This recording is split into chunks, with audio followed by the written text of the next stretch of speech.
Hi friends, welcome back to my channel. आज मैं गोटे नुआ रेसिपी आपको करके देखेबी जोटा कि अमृतभंडार कटलेट।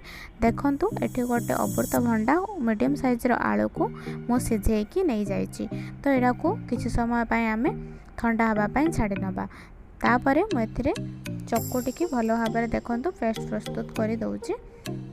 देखंतु भलो भाबरे टी हमर चकोटा हो जाइए। देन एथिरे कौन कौन दरकार कटलेट बनवाई चलतु देखा। एथिरे मो स्वाद अनुसार लुण, किछि कंचा लंका को काटिकी नहीं, गोटे मीडियम साइज पियाज को छोट छोट काटी देइछि, गोटे गिनारे बेसन नहीं। तो कटलेट बनवाई रखिथिबा मिश्रण को चकुटी रखिथिबा आलू को सबु जाक मु पियाज, कंचा लंका,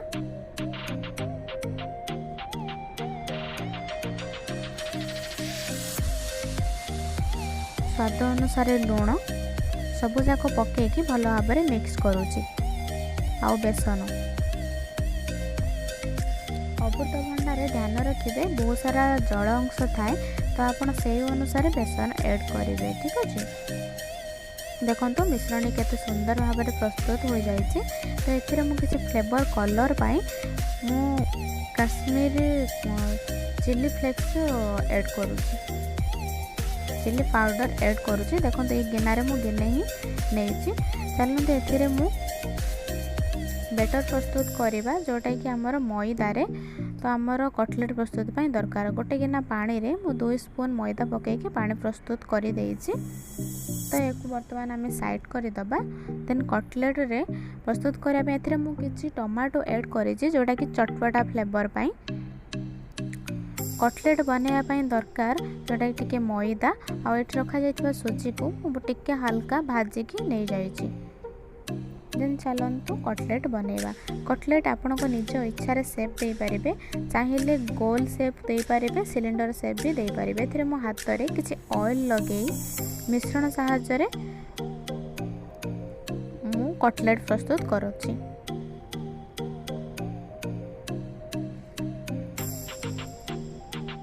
देखो ये मु किछि मिश्रण को हाथ रे आनी सिलिंडर सेप रे रखुछि।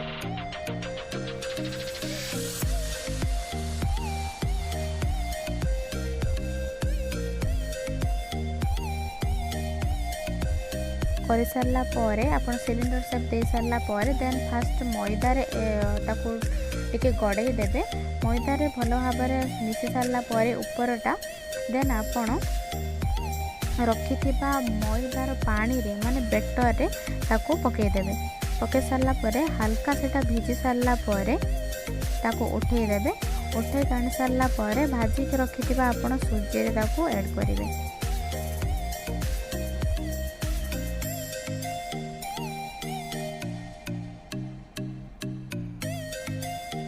देखो मुझे आसिक सुजी रे ऐड करुच्ची। ध्यान रखिए सुजी सब जाक मिसई देके भल भाव में आपड़ हाथ में सिलिंडर सेप देदेवे। देखो ये भाव में मुझे सब जाक प्रस्तुत कर दौचे, कारण आप ध्यान रखिए जितेबाला आप मैदा बैटर पकेबे जमीती भांगी न जाए, तो आप स्पून साहाय्य भी आप यूज करें। देखो मुझे से सेम प्रोसेस रे सबु जाक सिलिंडर सेप रे सबु जाक कटलेट गढ़ी नहीं। देखो सबु जाक हो जाइए। देन चलतु आम एक छाणीबा। तो ध्यान रखिए आपण एक स्लो फ्लेम रे ही करेंगे, कारण आमर सब जाक कंचा जिनस अच्छी। ठीक अच्छे तो कड़े गरम हो सारा पर स्लो फ्लेम रे सब जाक कटलेट पकई दौचे। धीरे धीरे गोटे साइड हैला पर आ गोटे साइड उल्टेबे।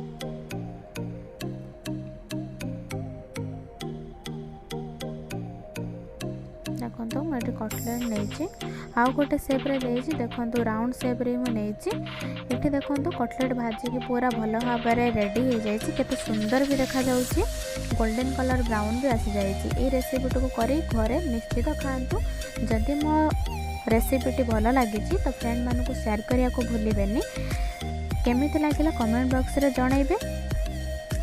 जदि ए पर्यंत मो चैनल आप नुआ होइतिबे तो सब्सक्राइब करने को भूलें। साइड रे थिबा बेल आइकन को प्रेस कर देबे। एहा को खाइबा बहुत टेस्टी। देखो मुझे भांगिकी भी देखी दूसरी भितर सब जाक भल भाव में सीझी जाइए। देखु यहाँ को आपण चिली सॉस टमाटो सॉस एथिरे भी खाई परिबे।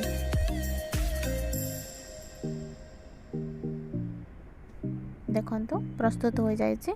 तो घरे निश्चय ट्राए करंतु। केमिति लागिला मते कमेंट बॉक्स रे जणांतु। धन्यवाद। पुणी आसीबि नुआ रेसिपी नहीं।